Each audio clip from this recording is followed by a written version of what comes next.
going on, everybody? Welcome to the Offbeat Podcast. My name is Rick. Xander. Eddie Saturn. And this is a podcast where we talk about the world of music and everything within it. We're here, guys. Just a friendly reminder, little name change, little housekeeping, name change, you know, as you might have caught on the last episode. Or I'm sorry, part 1. Season 2, part 1. Got to make that clear. Yeah. But yeah, we're here, guys. We're doing it. We're doing it real big, as they say in Hot 97.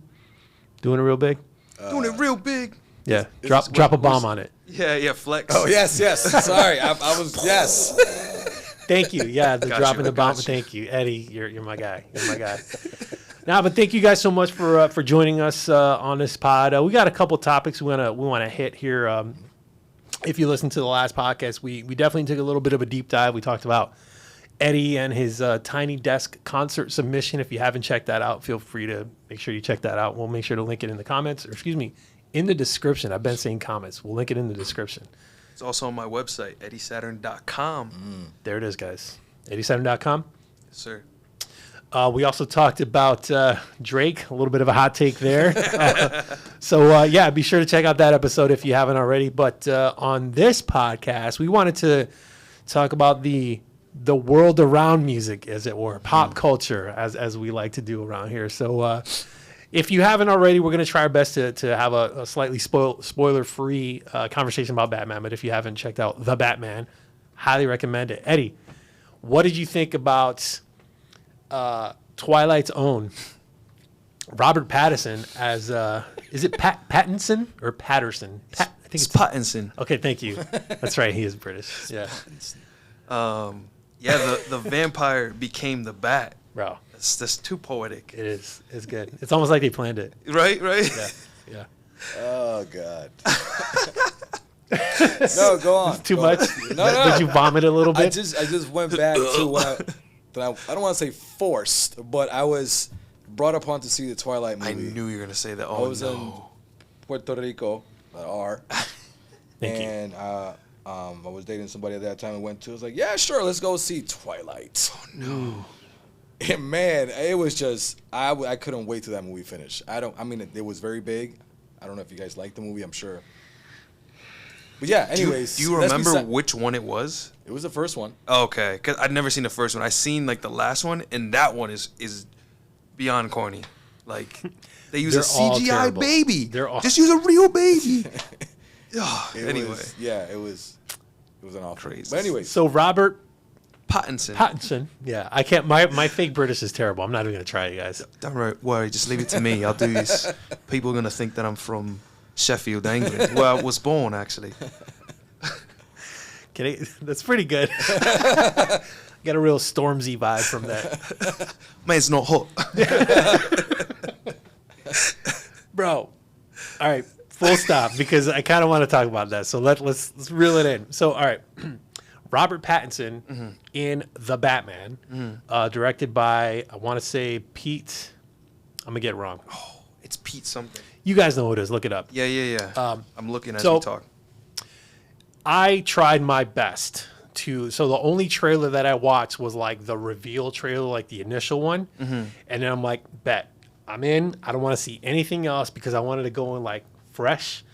Like, I love Christopher Nolan, love his work. I'll watch anything he puts out. I don't care. I'm a super fanboy for Christopher Nolan. The Batman movies, or the Batman trilogy that he put out, is like, do I have to say anything? Right. Legendary. I casually watch them every year. Like, what time is it? I put the Batman on. I'll just put it on because I enjoy it. The universe, the way that it's filmed, whatever, the whole thing.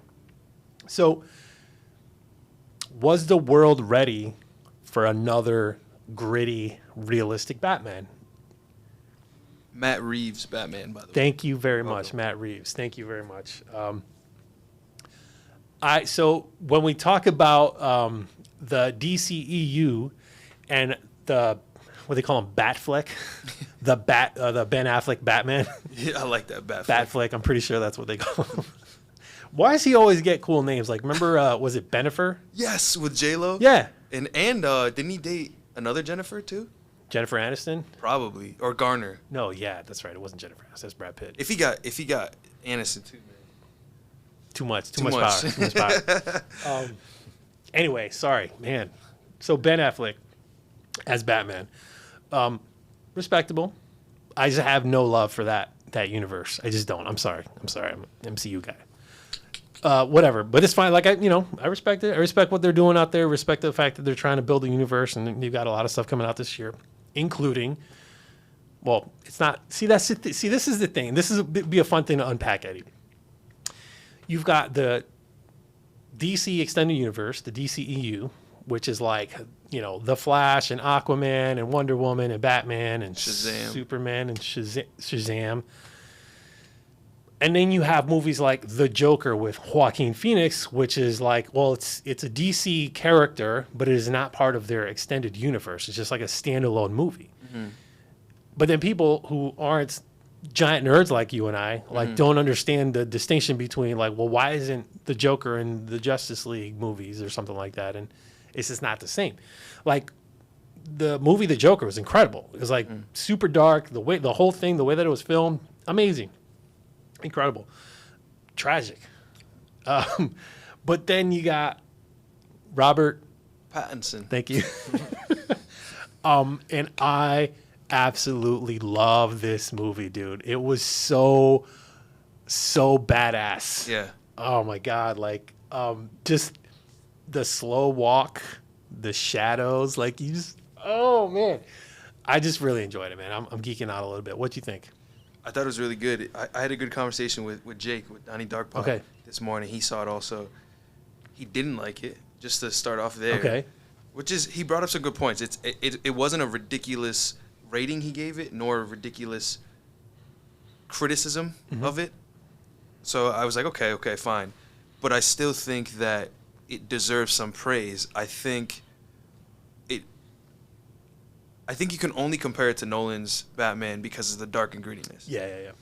I think everyone is going to compare it because that's what Jake did, and it's like I said, that's not ridiculous. That makes sense, but I don't think you should, because Christopher Nolan was writing really a movie about the villains, and Batman's fitting in that story. Does that make sense? Well said. Yeah. Where, no spoilers, Matt Reeves did not focus on, at least if you look at it as a solar system, the villains were not the sun of this movie. Good. That's very well said. Yeah, I think for me, part of what really worked, actually, this is interesting because after having watched The Batman, I went back and watched The Dark Knight, and then I just like 2 days ago watched The Dark Knight Rises. And in a strange turn of events, it was almost comical. For as realistic as the Dark Knight movies were, like they made the Batman so like gritty and real, and like because nothing about that universe was fantastical. They made everything like hyper realistic in a way that like, no, yeah, I can kind of see someone doing this. Like nothing was outlandish. It was all super grounded. It was very, very good. It was like super noir, right? So like it's like shadows everywhere. It's super dark. Like it's bare, there's just always like dim lighting. And there's just one shot. It's probably in the trailers, so I won't spoil it, but it's, let's just say, to save people who haven't watched it. I mean, they do, or I guess a better way to say it, because this is like part and parcel with that, is like what they do with the camera work and what they're not showing you, coupled with what Robert Pattinson is able to do with just his eyes, not saying anything. Like there's a lot of him not saying shit on camera, and it's like, yo, like you could feel like the like whatever happens to be either like concern or like I'm going to literally destroy you, like all these different things, but just with his eyes and what they're able to do with that. So dope, man. So dope. What do you think about the fact that they showed him with the black eye makeup? Another nod to realism. You know what I mean? And I think that was really cool. A lot of their attempts, I don't want to say attempt because they did it. Yep. A lot of their nods to being realistic were very well received, at least by me, and I think you appreciated them too. I think it was like I want to say it, but I can't. the way that they made Batman know how everything was going down. You know what I'm talking about? Yeah. So cool. Yeah. Again, pretty based on reality. I mean, I mean, again, we won't spoil anything. I mean, hopefully, whatever statute of limitations on like movie spoilers. I don't know what that is, but yeah, we'll have a spoiler-ridden conversation. Maybe we should do that. Like, no, because you haven't seen it yet. When you see it, we'll have a spoiler-ridden conversation. We'll do it as like bonus content. I like it. Yeah, bonus episode. Yeah, I'm all about it. The one other thing I want to touch on about the movie is I think that, you know, again, talking about the extended universe of movies, right? Because you got Marvel. Marvel's like very good at what it does, and they execute on their formula in a way that nobody has. Right. They're absolutely killing it in that space. But it's also like, and at the end of the movie, you fight a boss, and then the end, right? Right. Except for Infinity War, which was like, oh no, we lost for the first time. You know, like, bro, if you haven't seen that movie, right. We're not sorry for spoiling that. Exactly. I mean, come on. Like, if you've been under a rock, whatever. Anyway, so I like that they didn't rush the plot. Right. It was a long movie. I think the runtime is like just shy of 3 hours, which is like the Batman you're talking about? Yeah. It's a tall drink. Yeah.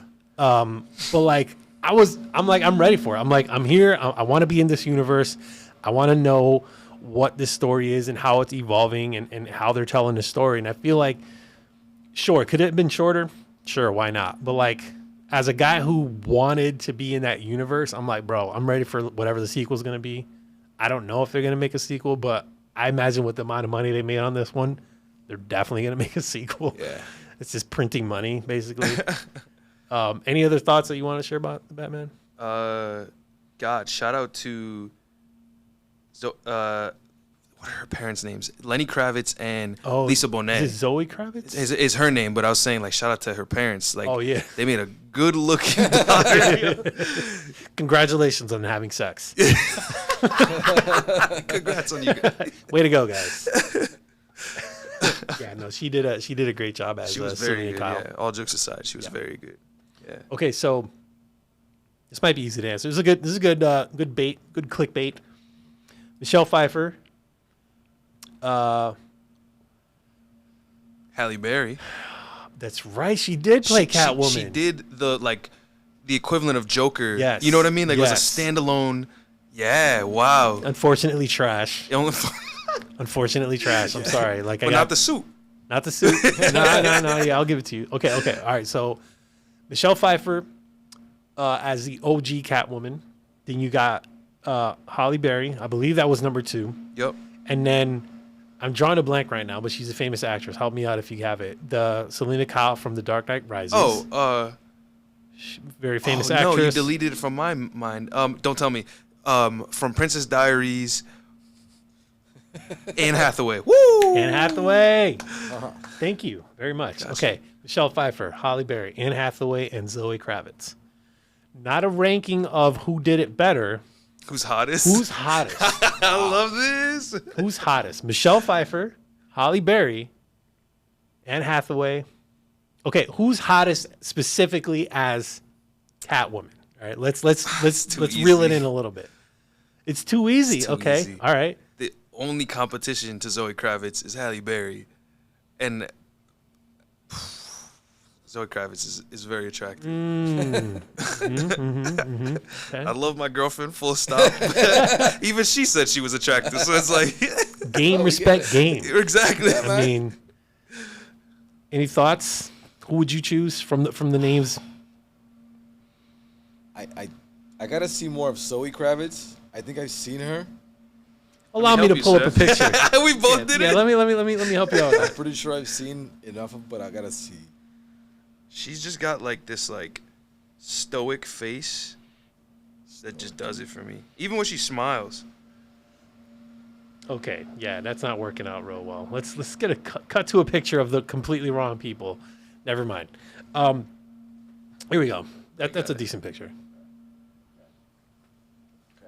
Okay. She does a short do correct, and Halle Berry did the short do. Yep. You know what I mean? So Yep. it's like that's actually a very crazy comparison, and I just think that Zoe did it just a little bit better. I mean, I might.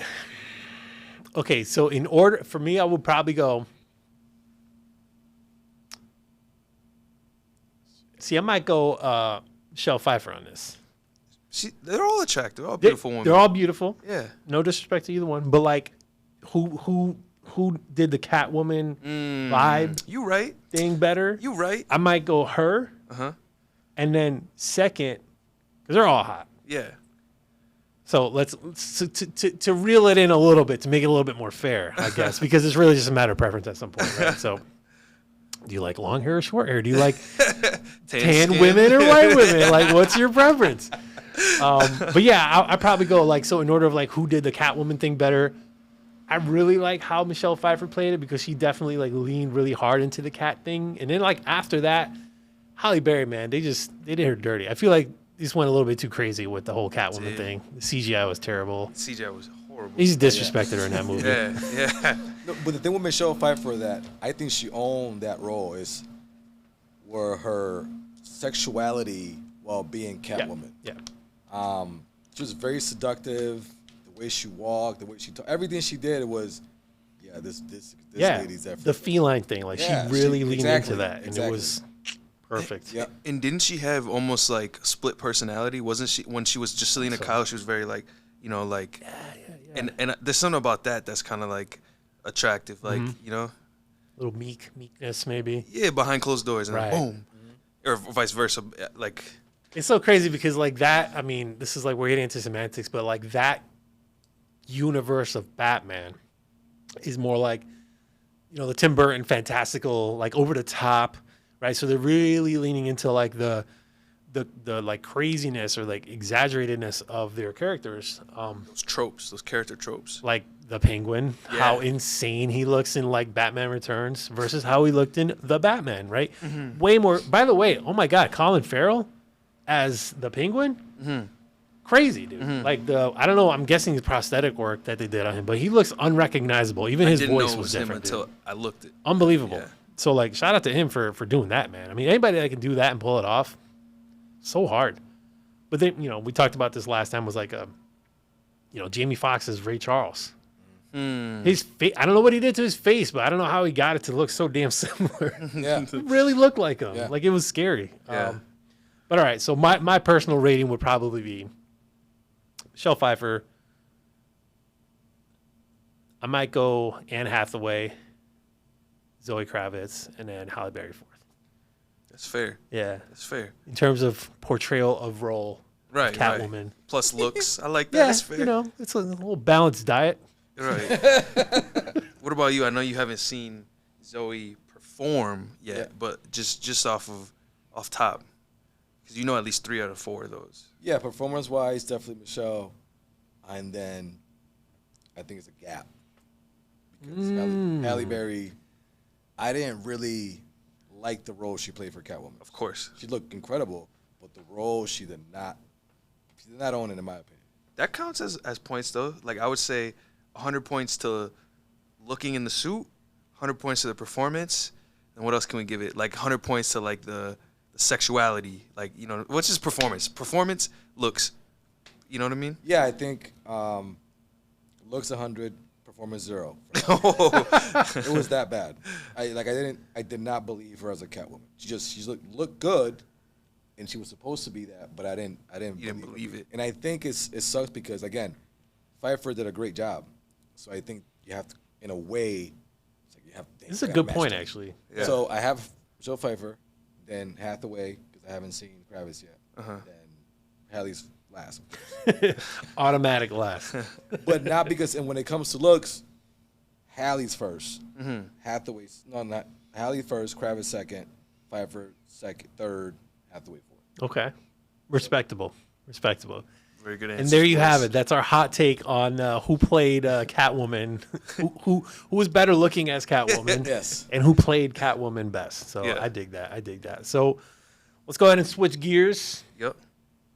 Xander, have you watched the Genius documentary? I'm sorry. Did I say that correctly, guys? Genius. Genius. There you go. Is it Jesus? No, genius. Genius. Sorry. But it spells weird. It's like Yeen. Yeah. Something like that. Genius. Yeah. I have watched not all of it, but I watched some episodes. I think I'm with like at episode number 3. Third Okay. episode. What about you? Have you had a little taste? Yeah. And man, I love it. Yeah, I watched all the first part of the second, only because I fell asleep, not because it was boring, but because it was late. Yeah. And then I watched all the third.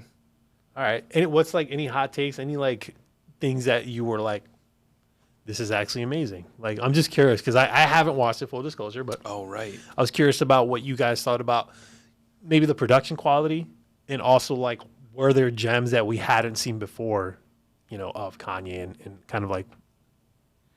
Yeah. This is great because it's not a spoiler, so we can kind of talk about it. Okay. Obviously, his mother passed away. Shout out to Donda. Donda. Rest in peace, Donda. Donda. Donda. Amazing woman. I figured she was. I mean, because I feel like any mom that like is loving and stuff like that, it's an amazing woman. Facts. But then seeing that confirmed it. But the way they went about telling that story of Kanye and Donda, It was way more than you were anticipating. Wow. be sure to have a box of Kleenex Damn. Okay. because you're gonna be crying, bro. That shit was like, I don't know how you felt about it. I mean, I thought of my mom. My mom is like, I'm not even compare moms, but my mom is my Donda, and I know what you mean. Yeah. When it came to that part in particular, so it all comes down to how you're gonna see this documentary. You're gonna see it with the musical eyes, or you're gonna see it with a little deeper than that. Because there's a lot of shit that I saw that we didn't know about Kanye, and then you start seeing him like without the fame and money and culture at that time. He was just broke, trying to make it. And he was just a kid, really trying to make it, pushing hard. Had his friends behind him. Cody, the photographer, well, the video guy was always behind him, always believed in him since the first time I interviewed him. His mom was there. His support group was very, very strong. And the moment his mom died, it's like everything collapsed. He changed friends. I mean, he got big, and then next thing you know, Cody wasn't around. He started saying it. I was like, I'm not really sure why I'm not really around anymore. And it got to the point that the distancing started happening more and more. And I strongly believe is when your anchor is gone, you're pretty much, you sail away by yourself, and it's pretty much whatever happens. And it sucks seeing that because you can tell, and the guy with the camera, Cody, just him talking about what was happening, he was hurt. You can tell that he really, because he left everything. He left his life to do this for Kanye, like record him everywhere. Wow. So again, he put his life, he had a baby, he had a wife. Well, I'm not sure if it was wife, it was girl. But the fact that you can put your whole life on hold to do this, because this is also his dream to be a videographer. But then all of a sudden Kanye said, I don't need you anymore. It's kind of like, damn. So that part really struck me. yeah. And that's when I started seeing there's some other shit out there that he's not dealing with at that time because he was switching people. And that, to me, it's like, I don't like that at all. Like discarding people, like just his friends. I'm Because replacing the people that you saw when all this happened, and then when he made it, it wasn't the same people. different group. Yeah, it Wow. was, now he's hanging with, the Jay-Z and Dame Dash, and now it's only Cody now in the, studio, and then, it's like Just Blaze and all these guys that are big now, they're not his friends that he's taking anymore. So that part, that's what the part that I didn't like. Consequence, sorry. Ryan Fest. Like at the beginning, you saw all these guys with him. All of a sudden, they started slowly disappearing. And I'm like, damn, like what happened? You couldn't, even if you didn't really put them on. I didn't like that part. I would just kind of, he became Discarded. somebody different just because of the whole money and fame, how everything's happened. Because he was really wanting to hit it. He was so, I'm going to do it. I'm going to be the best, blah, blah, blah. So he was really adamant. I have a question. Again, I didn't watch the documentary, but I heard a Snoop quote, and I want to say Jay-Z also something similar, like the classic, if you want to, once you get past a certain point, like you have to let go of certain people, right? Because they're holding you back, for lack of a better phrase, or maybe they're not part of your growth as an artist, as a person, whatever. And so do you think there's something to that with respect to what you just said, right? Because I don't know, whatever, judge Kanye you want, the same way you judge any person on planet Earth, right? Everybody's got opinions about everybody. But like in that context, right, I'm curious to know if it was, hey, I distanced myself from these people because I just didn't want to affiliate myself with them anymore, or maybe it was more just like, these people are not part of what I'm trying to do, or they're not understanding what I'm trying to do. Therefore, I need to find or align with a different group of people so that I can get to that next level, right? Do you feel like it was? It's not that you're wrong. That's usually, that could happen. But just seeing this documentary, this is just Kanye. He likes doing Kanye shit when he wants to, and he switches up on people randomly. Yeah. That's the one thing that I've been seeing Kanye doing lately. Just he switches up. So the reason why I say that is because, again, Cody was recording everything. So you saw everything. Nothing changed. His friends were always there. Cody was always there. And then out the blue, he got big and things started changing. Wow. So it was literally when he got big, it was like, here's a rock chain. Dame Dash put it on him. And ever since that, things just went full speed. And I get it. Now you're on. Now you're hot. Now you have to get somewhere. But he literally just said, bye, guys. I got to go. And just, boom, left. Man. That's what he did. Like, I didn't see anything his friends did wrong. And they were really good. They helped him write a lot. They were in, like, his studio, New Jersey, all this. That's what I'm saying. Like, all that camaraderie, making music, making everything. They were all there with him. That apartment in New Jersey was fire. I love that apartment, man. Yeah. Like, it was his own studio. He had his own studio. Yeah. And it was a big open space. And just all his friends were there making music. With the pool table. Yeah. That's what I'm saying. So, and they were all rooting for him. Like, yeah, we believe in you. And then he made it, and boom. They're all gone all of a sudden. I kind of want to answer that question. Yeah.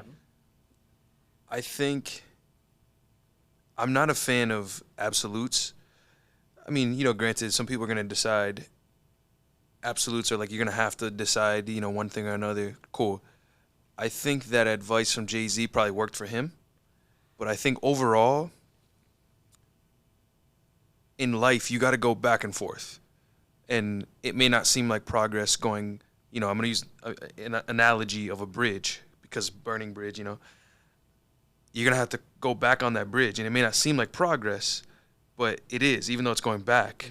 You're going back with more. You know what I mean? It's like going to the store, like the grocery stores over the bridge. You come back with food now. Yeah. That's a totally different experience you're going to have back over the bridge. So I've set that analogy up. To bring it into real life terms, people, these bridges, you never know whether it's going to be progress going over the bridge, or if you're hurting, you got your money stolen on the other side going to the supermarket, you might have to come back to that bridge and be like, hey, man, So burning a bridge makes no sense. I think Kanye was very lucky that he did something like what you're saying, like so fast, stark, and just as a matter of fact, that these people didn't turn on him. Because Rhymefest, spoiler alert, showed up again later on when he was recording Donda. I had love for him, yeah. Yeah, and Cootie came back and was like, I got you, bro. You know what I mean? So Kanye was lucky, and I suppose that means he didn't burn bridges.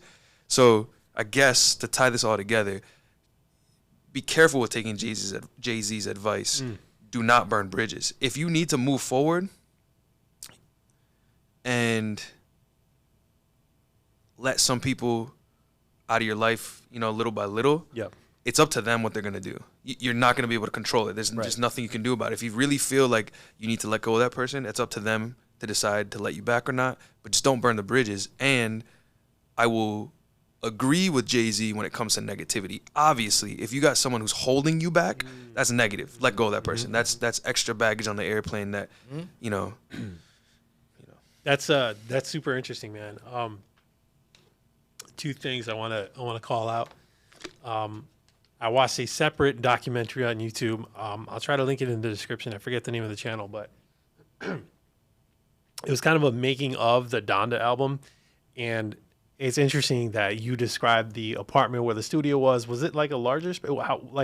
Was it a big space or a small space? No, it was a big space. This is when he was making beats for other Okay, artists. okay. So he had money. Gotcha. This was a nice New Jersey apartment. Okay.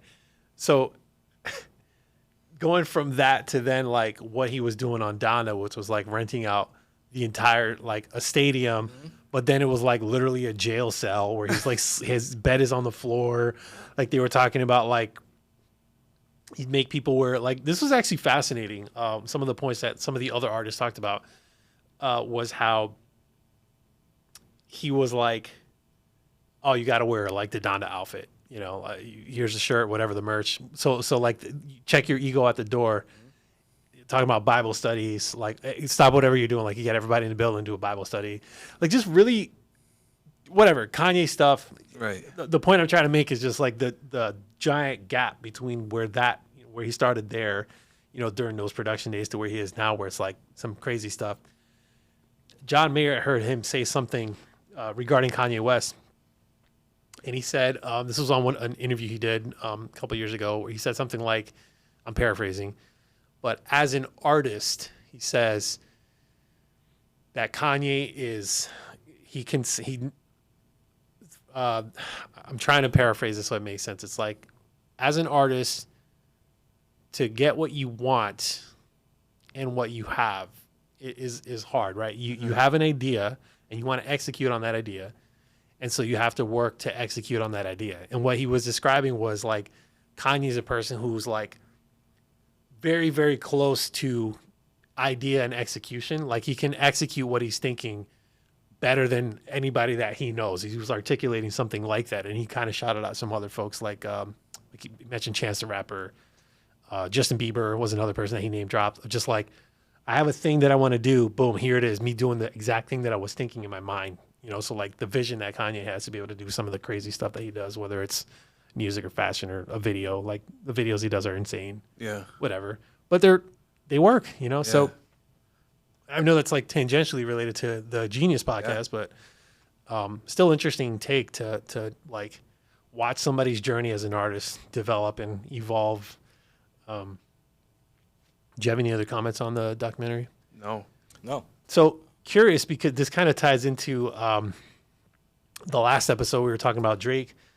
You had a point about Lil Wayne that you wanted to make, because I know like there was a little bit of lineage there with Drake and Lil Wayne. Lil Wayne was the guy who found Drake, right? Is that correct? Or at least to the popular. Okay, yeah. So, Lil Wayne, he didn't find it. It was actually brought to him. Unpack it. So this is guy Let me from buckle up here. The Houston area. His name is Jazz Prince, I believe his name is, from Rap A Lot Records. So Sorry, Rap A Lot Records. Way back. What a great name. Yes. What a great name. So his son, I forgot his name of his son, but his son found Drake. I'm not sure where he found him. So he brought him to his dad. Hey, Dad, I have this kid named Drake. He's really good. His dad listened to him. He was like, I don't like this. Don't send him somewhere else. So that's when he brought him, I guess, to Young Money. Lil Wayne kind of liked them, and from there it went on. His dad was like, damn it. Now, but I bet. But he's still getting a check, and he's still getting money because his son, you know, is the one that put him on. So he's fine. But at that time, so Lil Wayne, that's when he was selling Young Money, and he had he had a huge opportunity. But every time I see these type of opportunities, like he could have had another Bad Boy. Wait a minute, here we go. Bad Boy Entertainment, because he had the money. Yep. He had artists. Yeah. He had the producer. I mean, the fame. I mean, you have your Lil Wayne, first of all. You know, you have Drake and Nicki Minaj. You cannot lose if you know how to use it and stir this boat well. But I think, you know, when you have too many egos and alphas in the boat, and I'm talking about females and males, because Nicki Minaj was that lady at that time. So she was turning it up. So it was hard to watch, because I was like, damn, this could be a conglomerate, but it's just gonna break up sooner or later.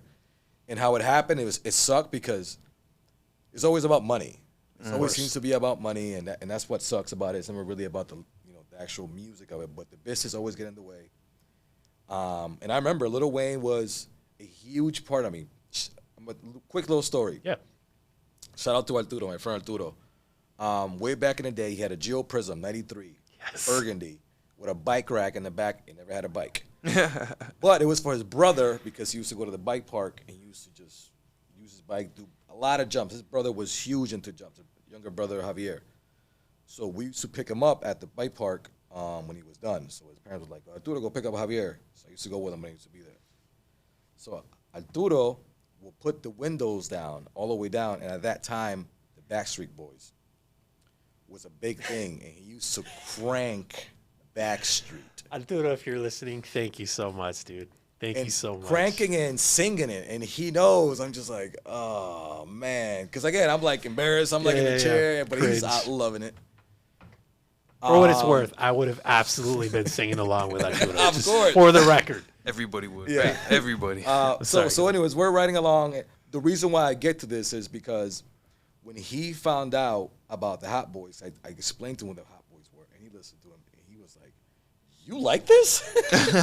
And I told him, and I was like, "It's not the Hot Boys. It's this one particular rapper in this group called Lil Wayne, who's fire. He's 13 years old." Wow. And he's already doing all types of stuff, his songs. He was like, no, you like the Hot Boys. So that little, that's when my first introduction was to Lil Wayne, when I first heard about the Hot Boys. And this kid comes out, the block is hot. I was like, who is this kid? He was always doing the chorus. Yeah. So I always liked the chorus, like the Bling Bling chorus. That was him. That was one of my favorite ones he did.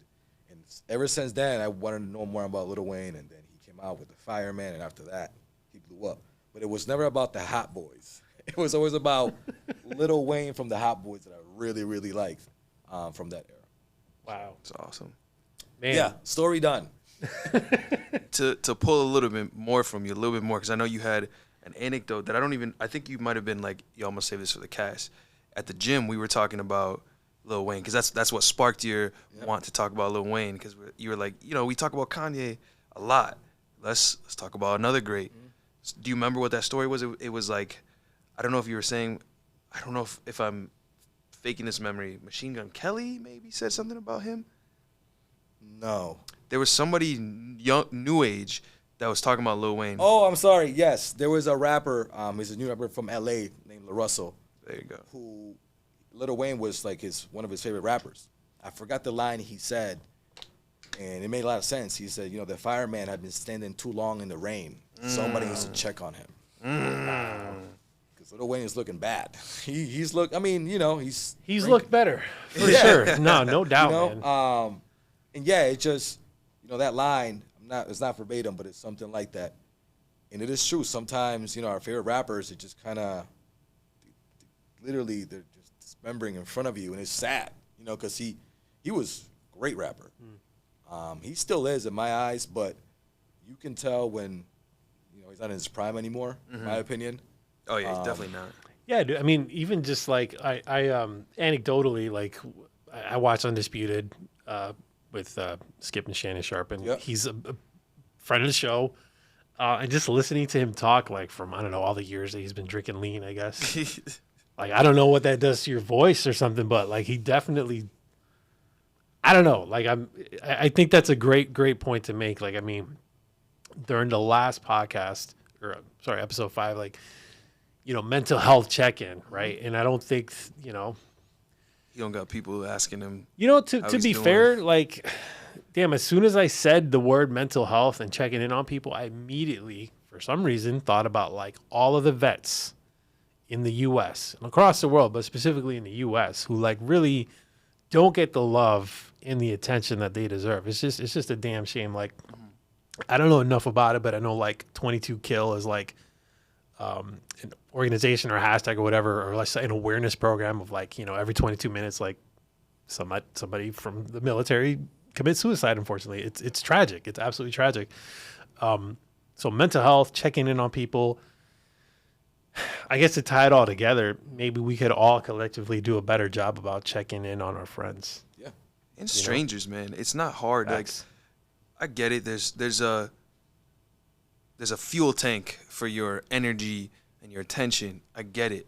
You don't have to go to everybody. Hey, how you doing? Hey, how you doing? I get it. That's not feasible for everybody. Maybe you can, but a random check could be someone at your job because that's a little bit more feasible to do, or even just a complete stranger. Just be nice to them because that's almost as good as a mental health check because they might need this like. Wake up call to get them out of the head. Oh, somebody's nice to me, Yeah, man. I think that's well said. And it's one of those things that like you can't plan something like that, but it is interesting to listen to an analogy like that. Check on the fireman who's been in the rain for too long, whatever the paraphrase was. But I think that's beautiful. I mean, I think we should check on people more often and have an awareness for that stuff. And granted, seen him on the show a couple of times, Undisputed. He seems fine, right? But like, who knows, right? Right. Because he was like, you know, like one of the top tier performer, you know, and then like Cliff. Yeah. I don't know what happened. Yeah. You know, so but yeah, man, I think to wrap this up, probably be good time to plug stuff. Eddie, did you have something you wanted to share with us? Indeed, I do, Rick. Excellent. Plug minute. Here we go. So, pretty soon, I got a show. I don't know which side. I guess this show's got my name on it. I don't know if you're going to be able to see it. Maybe we zoom in or something. Yeah, April 23rd, at the Franklin County Fairgrounds. There's going to be a show. Again, I try to keep everything in one spot. You go to my website, eddiesaturn.com. You can purchase tickets. It's a big festival. You can go camping. There's going to be all types of stuff there. Like, it would take way too long for me to list everything. But there's a lot, and a lot of acts on there that I'm actually happy to be amongst. I'll be doing the after party, the cabin set, which is really cool. It's going to be late at night. You know, it's going to be fun. Yeah, man. April 24th is my set. But April 23rd is the festival. Be there. Massgrass, 420. Thank you, Massgrass, for putting me on the bill. Word. And shout out to Eddie Saturn and all the gifts that God has bestowed upon you. Shout out to Xander. Thank you guys so much for spending time here. Appreciate you guys checking us out. Once again, for all the people who missed it, just in case you weren't paying attention, let me get it one more time. Eddie Saturn. Got you. The cast about the world of music and everything that can happen within it. Perfect. I love it, guys. Thank you so much. Have a great day. Yes. Thank you. The pod.